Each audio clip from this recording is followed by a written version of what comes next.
भारत के संसदीय लोकतंत्र का एक काला अध्याय आज से ठीक 50 वर्ष पूर्व आज के दिन ही देर रात्रि में हुआ था। लोकतंत्र को पूरी तरह समाप्त करने की साजिश रची थी। कांग्रेस में चेहरे बदले होंगे, लेकिन उसका चरित्र, उसके हाव भाव आज भी वही हैं। भारत के संसदीय लोकतंत्र का एक काला अध्याय आज से ठीक 50 वर्ष पूर्व आज के दिन ही देर रात्रि में हुआ था, जब कांग्रेस की तत्कालीन सरकार ने भारत के संविधान का गला घोंटते हुए लोकतंत्र को पूरी तरह समाप्त करने की साजिश रची थी।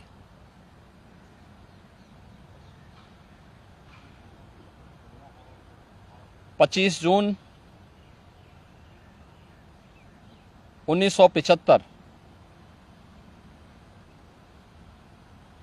रात के अंधेरे में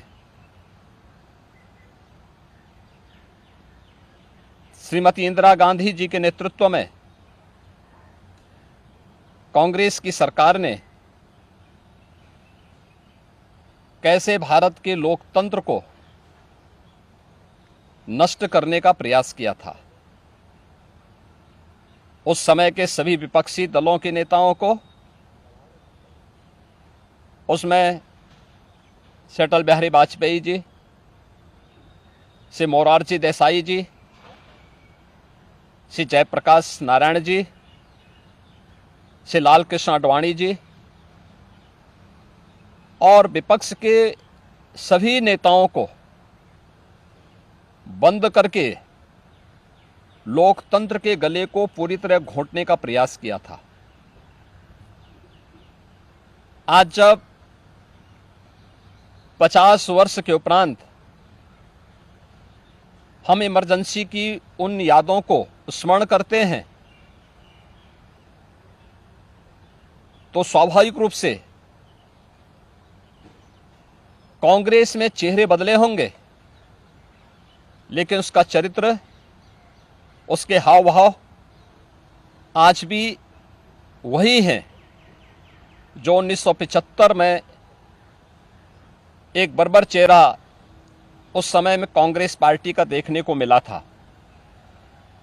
कैसे उन्होंने संविधान की मूल आत्मा कही जाने वाली प्रेम्बल में संशोधन करके उसकी आत्मा को नष्ट करने का प्रयास किया था। कैसे कांग्रेस ने उस समय देश के नागरिकों के मौलिक अधिकारों को पूरी तरह प्रतिबंधित कर दिया था। कैसे न्यायालय के अधिकारों को कांग्रेस पार्टी ने उस समय में बंधक बना के रख दिया था। और आज भी कांग्रेस पार्टी में भले ही नेतृत्व बदला हो, लेकिन उसका चेहरा बदला हो, लेकिन चरित्र तो उसका आज भी वही है।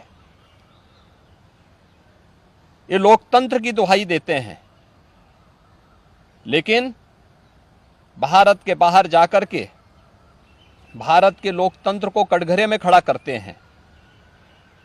भारत की चुनाव प्रणाली पर प्रश्न चिन्ह खड़ा करते हैं। भारत के बाहर जाकर के भारत को और इसके लोकतंत्र को कोसते हैं। भारत के अंदर हर चुनाव की प्रक्रिया में बाधा पैदा करके ईवीएम पर अपने अकर्मण्यता का दोष थोपने का प्रयास करते हैं। एक तरफ कांग्रेस का यह तानाशाहीपूर्ण रवैया, जिसने आज से नहीं या 1975 में ही नहीं, आजादी के तत्काल बाद संविधान अंगीकार करने के मात्र 2 वर्ष के अंदर ही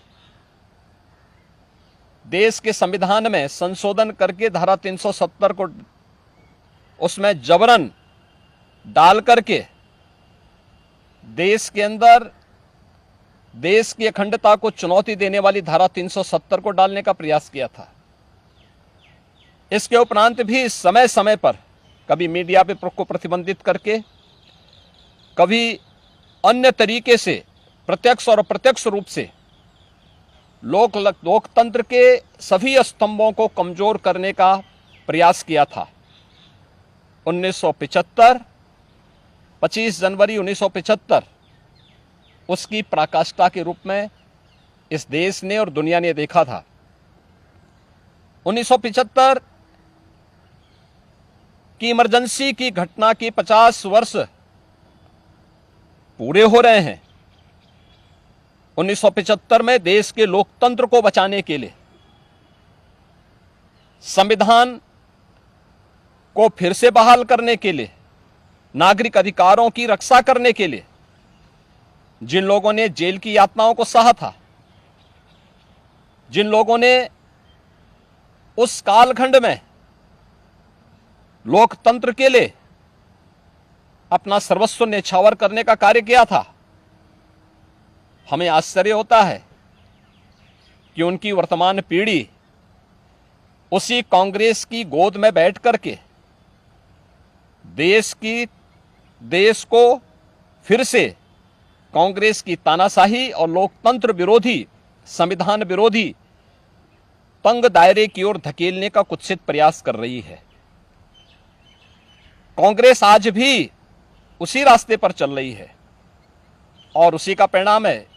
जहां भी कांग्रेस नेतृत्व की सरकारें हैं, उनका रवैया, उनके कार्यप्रणाली, उनके द्वारा किए जाने वाले कृत्य इस बात के उदाहरण प्रस्तुत करते हैं। उनके जो सहयोगी हैं, बंगाल में टीएमसी है, केरल के उनके सहयोगी हैं, या तमिलनाडु के उनके सहयोगी हैं, या कांग्रेस नेतृत्व की सरकारें जहां कार्य कर रही हैं, उनकी कार्य पद्धति को आप देखें।